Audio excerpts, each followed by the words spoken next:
Hello everyone and welcome to the Football Frenzy podcast. Today we'll be talking all things football and all things Premier League. I'm your host Lewis Pettman and today I'm joined by my good friend James Target. So James, you're a football fan obviously and I've heard you're a big time Charlton fan. What got you into Charlton? Well, basically when I was about 6 or 7, my dad took me to a game and his whole family line support Charlton, right? And the first game I was not very interested at all, but it was something that my dad wanted me to get into, so he kept taking me when I was so little, but I didn't know what I was doing, right? But after a while, I was tried to show more passion for the game, and I think the first game that I ever remember that I was really happy from got into about 2013 when we played QPR and scored a last minute winner, and ever since then I think I really got into Charlton, and my dad we just had this common thing together where every Saturday we watch football or listen to it on the TV.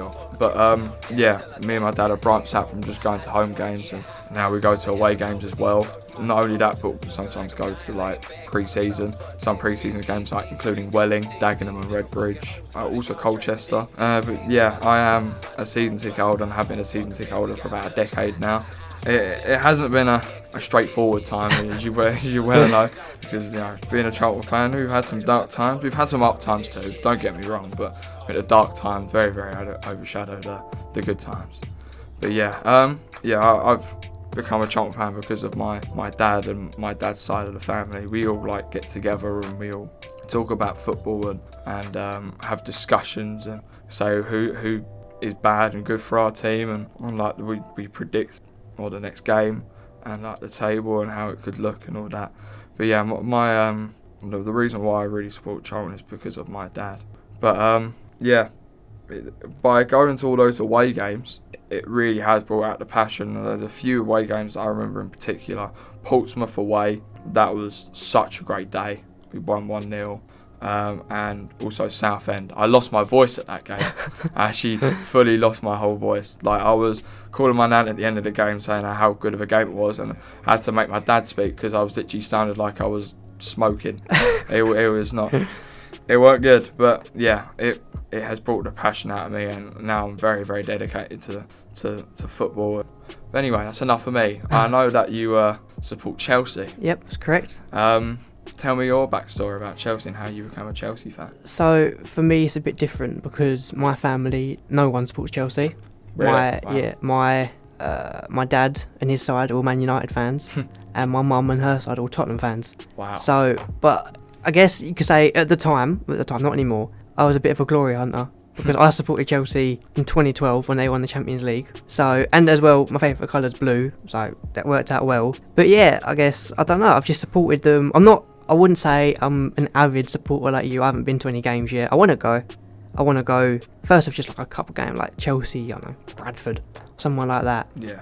But I don't know. I think compared to other football fans, I've got more football knowledge rather than football experience. So like you go to all the games, but I could tell you who's Chelsea's 5th choice goalkeeper or something like that. Yeah.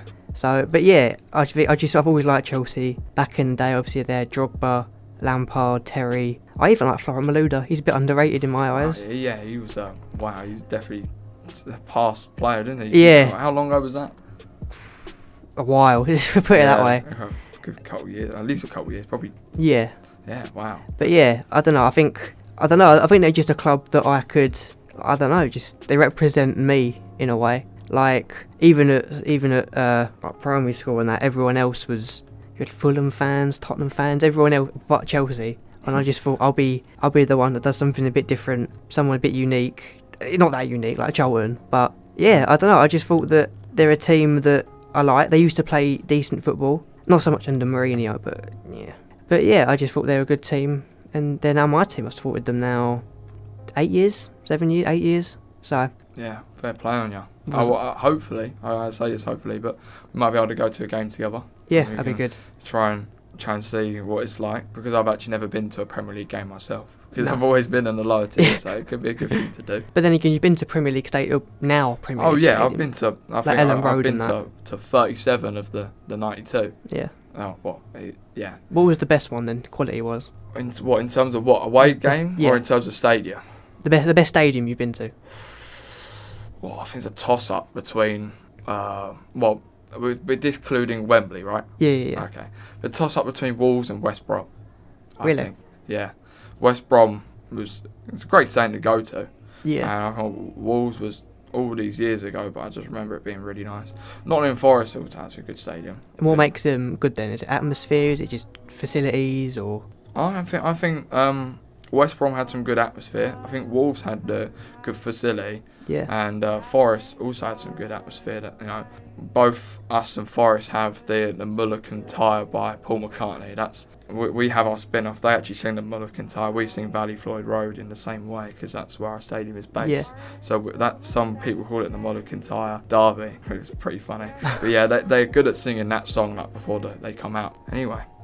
Good. Yeah. Well, speaking of Chelsea. Yep. Right, they've done very good in this transfer window. Yep, Would you very like happy. to discuss what they've done? So we've signed, I think it's 8 players. Wow. But of course, you got the obvious ones. So you got Thiago Silva. He's come in. Chelsea desperate for defenders. They had like the 10th worst defence last year. I mean, he's 35, but I think that he's better than what we've got. And last year he was in the Champions League final. So what more can you ask for, really? Yeah. Obviously you got Timo. I love Timo. I think he's brilliant.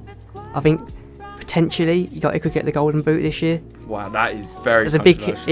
That is very controversial. I don't think he will because he hasn't played striker for us for a couple of games now. He played on the wing, but I think he's what we needed more than some of the other signings. But then of course you've got Ziyech. I think Ziyech will be a good one. Obviously he's not played as of the time of this podcast, but I think he'll be something different. I think he's got that little bit of flair, a little bit of creativity, something that we kind of lacked last year. So, and obviously as well we've got Havertz. Havertz is, I don't know. For me, I don't think they need him. I think it's a waste of 80 million. 80 million is a lot of money. Exactly, it's a lot of money. It's a big thing to waste. So yeah, I don't think I would have rather they spent 80 million on something else than him, to be honest. You say that, but you know, Man United spent 80 million on Maguire and he's been an absolute flop. Yeah, exactly. I mean, teams do it. So actually, I think that actually there's not, because we were after defenders. Obviously, there is none. I was thinking the other day, there's no good defenders. There's no world class out there that you can probably buy for a good cheap price. No, exactly. You got Koulibaly, it's probably very expensive. Like 100 million or something. Yeah, something ridiculous. I mean, yeah, it would be. I wouldn't say it'd be worth it. It'd be a good addition to your squad, but 100 million for a defender. Yeah. So he's 28, 29. So I think that you'd only get 2-3 years out of him tops as well. So 100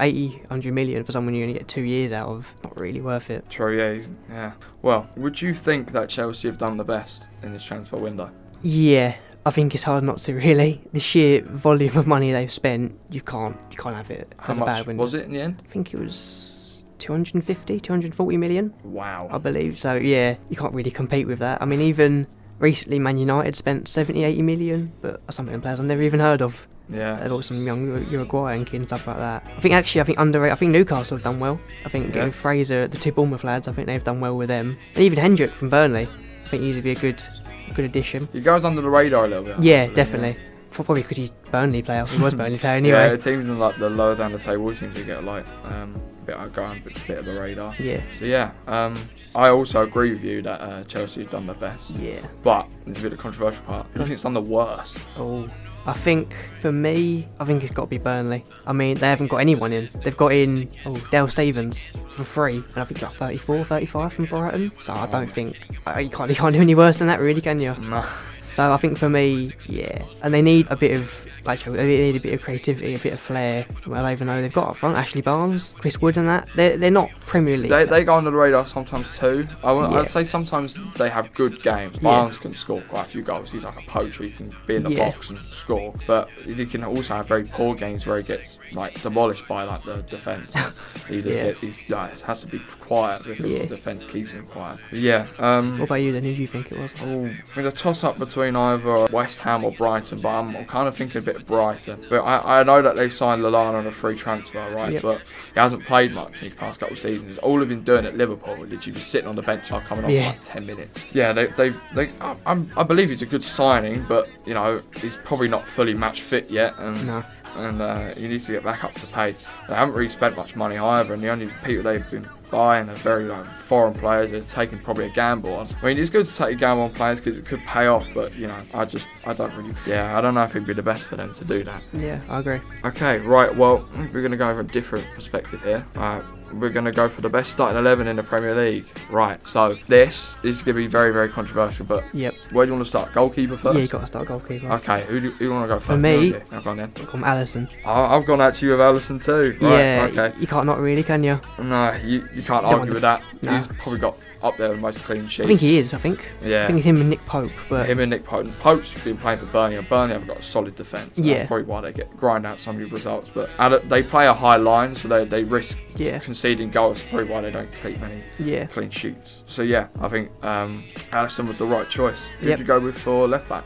Left back again, boring. It's Liverpool, but I've got Robertson. I've actually gone different. I've gone on the other side of Merseyside. I've gone for Digne. The reason why, right? He can bend in a great free kick. Yep. He's a good free kick taker. Yep. Defensively, he's very good as well. He's quick. Yep. He's versatile. He can do other positions. Yep. Yeah. I think he's very versatile. I think I know why you chose Robertson. Yeah, I think it's just the him and Trent connection. They got like 13 assists or something between them, something stupid like that. Yeah. So and you imagine if they had if they had Calvert-Lewin up front, cross it on his head, probably get like 20-30 assists a season. Yeah. Right. What about left centre back? Who have you gone for? For me, gone Laporte again. I know these aren't very out there choices, but I think Man City missed him so much. You can't not put him in. Yeah. What about you then? I've also gone for Laporte. The reason for this is because I think they rely on Laporte, as you said, quite a bit. Yeah. Without him, they concede so many. Yeah. I mean, think John Stones and that? Yeah, John Stones and all those. Like Otamendi. Isn't Otamendi playing for Man City? Yeah, he just left though. Oh, is he just left? Yeah, wow. but generally last year and that. Yeah. They've let in 5 against Leicester. Yeah. And I think they heavily rely on Laporte sometimes. It's crazy as well. I think he's not even got a cap for France yet. Really? Is he not? Yeah, no, they haven't picked him for some reason. Yeah, he's probably the best defender. Right, so right centre back. I've gone with Van Dijk. Yeah. I mean, he's best defender in the world. Yeah. He's solid, isn't he? He's like 6'2", 6'3", or something like. Man, he's just a brick at the back. Yeah. Again, you can't not really. This defence kind of picks itself at the moment. No, yeah, it's mostly all Liverpool. Yeah. Right now. Who have you gone with for right back? Again, another Liverpool. I've gone with Trent. So have I. Yeah, I mean, you can't argue with that. He's so good right now. He has developed as a player these past 2 seasons. So ridiculous. Like he's come through the academy and he's looking world class at times. I mean, that cheeky corner he took against Barcelona. Iconic. Iconic. But he just is, I think, the best right back in the world right now. Yeah, I think him and Robertson's the best pairing, the best individual as well. I think, you don't get much better than him really at the moment. I couldn't even tell you someone else that is. So have we got the same formation? I've gone with a 4-2-3-1. Yeah, we have. Perfect then, perfect. Okay, so we'll do them together. Your 2 holding midfielders. Who have you gone with? I've gone with Kante and Gundogan. Oh, Gundogan. I like that. I've gone different. I've got Kante. Yeah. I've gone with Ndidi of Leicester. I do like Ndidi. So Gundogan, that's a out there one. I think Gundogan's quite good. Yeah? He linked up play very well. Yeah. Him and De Bruyne, they link very, very well. Do you think he's underrated then, Gundogan? Oh yeah, I think Gundogan scores a lot of goals too for where he plays as well. So well, I'd say he doesn't score a lot of goals. He scored quite a few for his position. Yeah, he likes to get near back the box and shoot, sometimes from distance, and he sometimes magically goes in. But I think he links up very well with De Bruyne and their defence. So I think. Do you think as well with him, if he hadn't have got all of them injuries, do you think he'd have been top? Oh, I reckon he'd been up there with like De Bruyne. I reckon. I don't think he would have been the calibre of De Bruyne, but I reckon he'd be the level below. Yeah. So my Ndidi one. Yeah. To be honest, it's just to not have a Liverpool player in there. Yeah. Originally, I had Fabinho, but I thought Ndidi. I think he's probably too good for Leicester. To be perfectly honest, I think he breaks up. They play like Kante. He breaks up the play well. He's actually not that bad on the ball. I think he's an old style defensive midfielder. He's a big lad, he's a big clunky player, but he's still actually quite good on the ball, which is a bit surprising. But I think he's a bit of a dying breed now, to be fair. Most of the players are like Kante or like someone like Billy Gilmore for Chelsea. They're all small, quick, agile. Yeah. but I think someone like Ndidi doesn't go amiss. Right, have you got a left wing and right wing? Yep, so we'll do left wing first. Yep, go on then. Okay. Again, I know, I got Mane. So have I. So it's not really surprising, innit? I think, didn't he win the Golden Boot or joint Golden Boot? Joint with Salah, yeah, and Aubameyang. Yeah. He's done very well. For a winger, right, to get like the most goals in the Premier League, Yeah. quite frankly ridiculous. And you know what? I know this doesn't count, but he seems like a nice guy as well. Oh yeah. You want him to do well, even though he's he's Liverpool. shined. Yeah. He's been very, very good for him. I think he's one of the best Premier League players right now. Yeah. If I'm completely honest. Definitely the best in his position. I Oh, don't think yeah, anyone 100%. comes close. I think I found Sterling hard. I haven't got Sterling in my team. I found him hard to leave out, to be honest. Yeah, so did I. Yeah. Yeah, I mean, he plays left and right, so it was difficult to leave him out, but I think Mane's just got that little bit of a better level. Yeah. Who you going right wing? Salah. Yeah. So have I. They're very, very similar, but you can Yeah. see why. I mean, Yeah. some of them players do very shine. Oh, he's got nearly 100 goals, Salah, or something like that, in 3 seasons. It's Yeah, I know. ridiculous. Quite frankly, ridiculous. I mean, I think he's been getting a bit worse as season's gone on. Yeah, well, I mean, He hasn't been shining as much as he used to. yeah. I mean, he gets quite greedy sometimes. Oh, yeah, he's so greedy, He yeah. gets a little bit greedy. He doesn't square it or pass it and goes for goal himself. But as a winger or a striker, you do get to tend to be like that sometimes. Yeah. obviously. Now, who would you, as a Charlton fan, who would you rather have in the Charlton team, Mane or Salah? Mane. Really? Yeah, Mane, 100%. I believe Salah is a bit like Messi and Ronaldo when they play for themselves a little bit. Yeah. So it's about them, not the team. Yeah, I believe Mane's a very good team player. Yeah. He likes to link up people, pass well. Yeah. You know, he's very, very quick, very agile. I mean, any team in League One or Championship, Oh, yeah. fit in just straight up. Yeah. They literally build a team around him if they have Oh, it. yeah, definitely. You got a central attacking midfielder, right? Yep. Okay, who have you gone? So, again, I know, it's very original, but De Bruyne. I've gone with the same. I've got to be honest, I forgot him. I was doing this the other day, I forgot him. Originally, I had Fernandes in there. Okay, well, I like Fernandes, but I do think most of his goals come from penalties. Oh, yeah, so- Penandes. Yeah, Fernandes. But De Bruyne's just something. I watched Oh, him the other yeah. day against England, and he was just amazing. World class. It's Yeah. absolutely ridiculous. I'm surprised that Man City can hold on to him and not have other clubs like big Real 100, Madrid 200 and that. million. Like, Yeah. it's like Real Madrid or something. I'm surprised that Real Madrid haven't done a single Yeah, bid or anything definitely. for him. Okay, striker. This Now- one is going to be controversial. Now, for me, there was only 4 options. Even though I'm a Chelsea fan, it hurts me. I've gone with Aubameyang. Aubameyang. Yeah. Really? Yeah. Oh, yeah. Pacey. Yeah. Got all that to him. Go on then, who have you got then? Now I've gone for Vardy. Oh, yeah. I Good really choice. like Vardy. Good I choice. think he gets in the right place at the right time. He can be very, very versatile in how he scores. He scores, tap-ins, long ranges, dinks over the keeper. He can score them all. So yeah. Was there anyone else in contention for you? I think Sterling has to have an honourable mention. Oh, yeah, definitely, Sterling has to yeah. have an honourable mention. I also would think about maybe Fernandinho, Oh, yeah. because I think it's quite good. He links up play also Yeah. with Man Would City.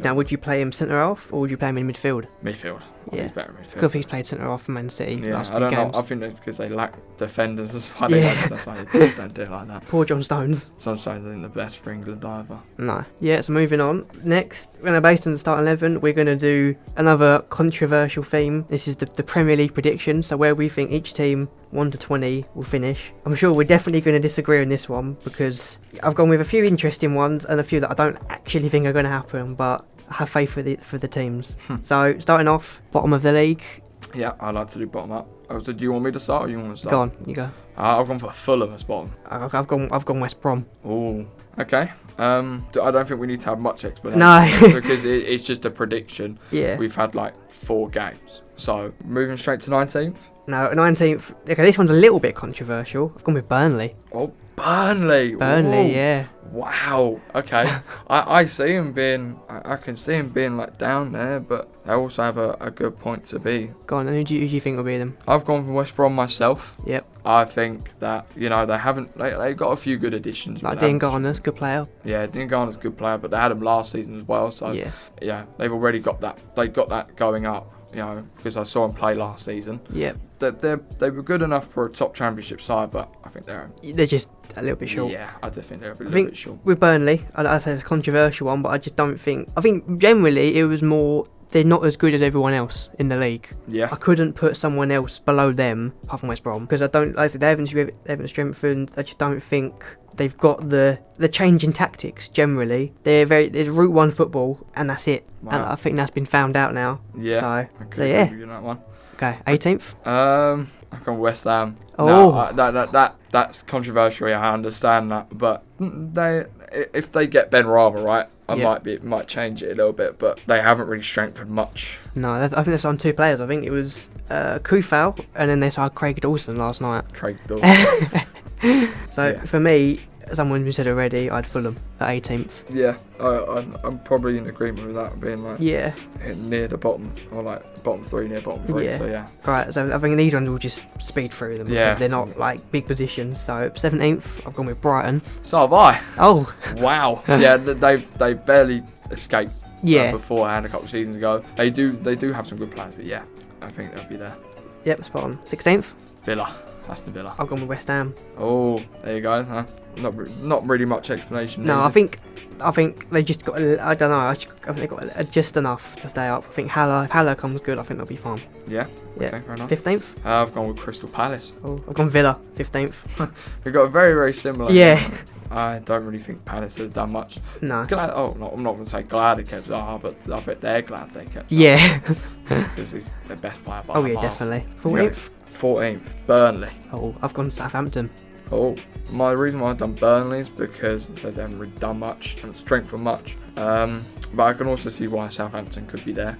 Yeah. But I just think Ings could carry him. He's having a blinder of his career right now. He's on a madness. And generally, I like their manager, Hasenhüttl. Oh, yeah, he had a shocking game last season. Yeah, 9-0. 9-0. Yeah. Okay. So 13th. I've gone with Newcastle. I've gone with Leeds. Oh, Leeds, yeah. I think Leeds. I like the players they brought in. I think they're going to concede a lot of goals. A lot. They play a high line too. Yeah, but it seems to me they're going to concede a lot, but they're going to score a lot at the same time. So I think it's interesting. It makes the games interesting. Exactly. Yeah. Okay. 12th. Southampton. Gone with Sheffield United. Yeah, Sheffield United have been very poor at the start. Yeah, that's the thing. I'm unsure about them getting 12th based on how they've done so far, but this was based on before the game started. So I think back then I thought they'd be okay. Now not so sure, but I'll stick with my guns and go 12th. Right, yeah, good to see what happens. Okay, 11th. I'll go for Sheffield United. Oh, I've gone with Palace. Wow, right. Yeah, not Palace far been 11th. Oh, that's controversial. I don't know. I like Zaha. I like Eze. I think Eze's a good signing. Yeah, I thought I rated him quite highly when I saw him play last season. Yeah, I don't know. They miss a striker. Batshuayi's not the answer. Benteke's pants. Yeah, and Batshuayi. Neither of them. I like Jordan Ayew, but I don't think he's enough to carry them to a top half finish. Okay, right. Straight on the 10th. Yep. I've gone for a very mad one here now. Okay. Controversial Tottenham. Oh. They're not. To be fair, I'll put them 8th. I've gone with Newcastle for 10th. A good strong shout. Newcastle done very well. Yeah. So why Tottenham 10th then? Mourinho has not been doing it for Tottenham as of right now. No. I mean, they've had good one shock result against Man U, but that's about it. They literally just. And that was more Man United's fault than Tottenham being good. More Man United crumbling under pressure with 10 men. Do you not think the signings of Bale and Reguilon and all that will push him up a little bit, or? Nah, if I'm honest, right, Mourinho, I don't think suits Tottenham's style. I do believe that Tottenham's owners backed Mourinho, but I think Mourinho, they were celebrating getting 6th last season. Yeah. So, to do that, it shows that they're kind of dipping a little bit. I do maybe believe 10th could be a little bit harsh, but I think it's more who you put in front of them, because they're better than Tottenham. There's 10 teams better than Tottenham apparently then in the league. Well, for 9th then, I've gone for Leeds. I went Wolves. Wow. Why do you think Leeds be so high then?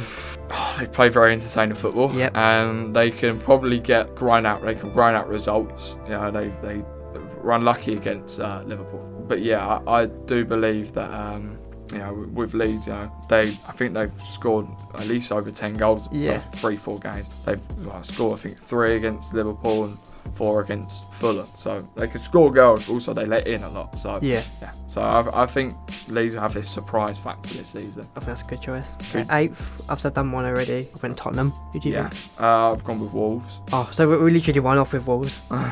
Yeah. I think, the Wolves really annoy me because they brought in Fabio Silva for 40 million quid. I think that's an awful signing. Yeah. He scored 1 professional goal in his career. For 40 million? 40 million. I think that's an awful signing.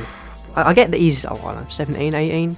Yeah, it's a risk. That's why Yeah. it's so highly money-wise. It's so high money-wise because of how old he is. If he was 25 and scored one he'd be goal, like then you would 50 be like, what the hell are they doing? Yeah. That's a waste. But he's only 17, 18, so Yeah. he's got room to improve. Yeah, definitely. I think the sign of Semedo and all of that, and the sign of bloke from Leon. So they got a couple good players come in. Okay, Yeah. so next 7th. 7, gone with Everton. Do you know what? I've gone with Everton as well. Yeah, you love that. Yeah. I can't really argue. Ancelotti's doing really well for him. Rodriguez in, Allen in, Yeah, Decore. Rodriguez is going to be their best signing. Oh I yeah, think. definitely. He seems class. Yep. 6th. Okay, I've gone with Leicester. Oh, I've gone with Man U. Now, I've only done that because, I mean, a little bit biased. I don't really like Man United that much. So, yeah, I kind of want them to finish there or thereabouts. Yeah. I think Solskjaer is a bit out of his depth. Yeah, yeah. But, yeah, I mean, the only like thing on his managerial CV is like Cardiff. Cardiff. They got and then he relegated, them. So, yeah, I think he's a little bit out of his depth. Do you think the lack of new signings as well? I mean, they got Cavani. They haven't lacked new signings, but they haven't. You know, they should deal with what they've got. And Yeah. no, I think it might be the team not playing for Solskjaer. They might want him out or whatnot. Yeah. But yeah. Do you think if they had Sancho, do you think that you put them higher? Yeah, I think I'll put them in the top 4 if they got Sancho. Yeah. So definitely someone they missed out on then. Yeah, definitely. So. Okay, 5th. I'll go with Leicester. Got Man United. I think with Leicester, I just think like Vardy. You're obviously a big fan of Vardy. I think that Maddison, Tielemans, the Soyuncu, they got a good core of a team, and I think they'll be fine. Yeah, agree. Okay, these are the controversial ones. 4th. Arsenal. Yeah, I've gone with Arsenal as well. I really like what Arteta's doing. Yeah, he's building a good structure. They got you know, he's doing it the right way. Yeah, and they got a good youth as well. They got like Willock, they got Nelson, Ketia. So they got good young players. They got Aubameyang, Lacazette, obviously. So yeah, I thought 4th was quite controversial, but apparently not. You can the same with me. I do like Arsenal. Yeah. Place, okay. Yeah. So 3rd. Chelsea. Yeah, gone Chelsea as well. It's probably very, very similar. Then. Yeah, I just think they're good signings. I think it's a mentality thing. I don't think they're winners. None of them are winners. I don't even know if any of them have won. Obviously, they've won Premier League, but they're not. I don't think they've got the quality of depth either that Man City and Liverpool have got. If you think you take off Werner, bring on Giroud, it's not really. Yeah. I like Giroud. I think Giroud's a good player, but I think he's just a little bit too old. So yeah. Okay, these are the controversial. I think we should go for first rather than second, just so that we think will win it. Because obviously, because we've only got City and Liverpool left. Yeah. Okay. Well, number 1. The first team. Yeah. I mean, it has to be Liverpool. See, I've gone to Man City. Really? I went Man City. Okay. I'd like to know your justification for that. I thought that they brought in new players. I thought Guardiola will be. I think he'd be desperate to get that title back because they've kind of been humiliated a little bit of Liverpool. I think that they'll just want it a bit more than Liverpool will. Might do, yeah. Yeah, exactly. I think Liverpool got a good. Liverpool probably got the better team, but I just think that Man City got the better squad though. Yeah, they got very good. Do you think they got Mahrez on the bench? They got Jesus on their bench. They got Aguero to come back yet as well. I just think that over a season, I think they'll have just enough. Why do you think Liverpool then? Well, we were miles ahead last season. Yep. And they've obviously strengthened a little bit. So, I mean, I just thought, why not? Got to put them there. You never know, though. See what happens. Right. That's a good, very controversial prediction there. Indeed. So talking when this was recorded, this is a few weeks ago now. Man United had just been battered. 6-2. 6-1, wasn't it? 6-1. Yeah, 6-1. Did you? I think the most controversial thing was the red card. Oh, the red card was outrageous. Yeah. I hate Man United, but I have to say that for it. I think if one goes, I think they both go. Yeah. I mean, first of all, right? They was it Lamella? Yeah, he did it first. Yeah. I honestly, he really got away with one. I thought. I don't think Lamella's got anything about him anymore. He used to. Yeah, he did that Rabona free kick or whatever. Yeah. That's in peaks, I think. Wow. So the other one. The one that even shocked me more because Tottenham and Man United, they're very close in championship, but Liverpool, Villa, 7-2 to Aston Villa. How does that even make sense? And you know what? I watched the highlights of that, and I don't even know what to say really. I'd lost for words actually watching it. Oh yeah, same. It was like a FIFA result. It was just going up and up and up. They weren't stopping. No. Not only that, but Liverpool got very unlucky about 2 or 3 of the goals with deflection, wild deflection, some of them. I mean, Adrian got the blame for that, but I don't think it was all Adrian's fault. I reckon he's at fault for 1 or 2 of them. I think the first one he was a bad pass out. Yeah. Adrian was definitely at fault for the first. Yeah, but I think generally, it's a little bit harsh to blame him. I couldn't say anyone was at fault. I think it was just one of them nights. Yeah, it's a bad day at the office. Yeah, Villa was just on it. it? Villa, they had a game plan and it worked just so well. Like, just everything about that. Everything clicked for them. Yeah, everything clicked for them. No doubt. I bet they won't score 7 goals again, like 5 or 6 games, I bet. Well, not probably in the season. They probably won't score 7.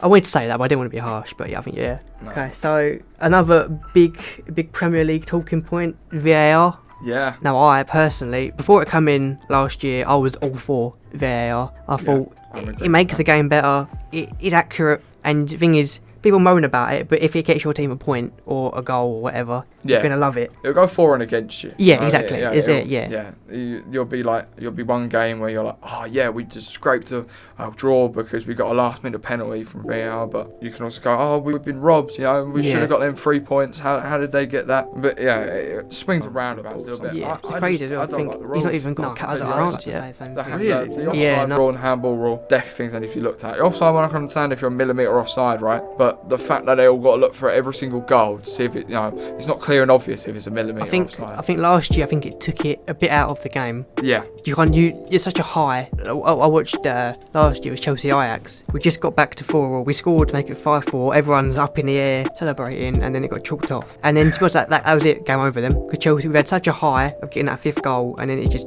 dropped massively. What can you do though? That is VAR for it. I believe if they do implement right rules and get rid of they're small, handball, quick, agile. I think VAR. I think someone like Indeed. I think it's a good addition to the Premier League. Yeah, it does clunk the game up a little bit and make it less fun, make it less realistic and just less fun to watch. But at the end of the day, right, the right decision's the right decision. Exactly. Yeah. You can't be. I know everyone will moan, right? Oh, we should have got penalty there, should have got penalty here. But to have a good, fair decision on a couple referees knowing what a penalty is and what it isn't. It's boring. It's Liverpool. But that with the offside one, I think it's completely ridiculous how you can be a millimetre offside and be chalked off. Yeah, he's offside, right? But as I said, they're meant to be the clear and obvious things rather than a millimetre. And clear and obvious millimetre doesn't really make sense to me. A millimetre is literally like a millimetre, it's nothing. And also, how can you be offside with your arm? You can't score with your arm. I see with them. I agree with you with the arm. You shouldn't be. If you can't score with it, you can't be offside with it. But I think the millimetre thing should stand because if you're offside, you're offside. I think at the end of the day. Yeah, I do see your point. I know what you mean though. Like it's just like fine margins and all of that. Yeah. In real time, you'd never see that. So I would never fault a linesman for that. He wouldn't see your pinky toe, whatever it was, being offside. You would never actually see that in game. And I bet you, if you ever go to a game, if you ever look at like how the game plays out, you would never see. You'd have to watch it like 100 times over. That you would be offside. So yeah. I could see your point, but I think also my point is valid too. We've both got valid points. Well. I think this concludes our time today, right? Yeah? Yep. Okay. I really hope you enjoyed this podcast and I hope you tune into the next one. Goodbye. Thank you. Bye.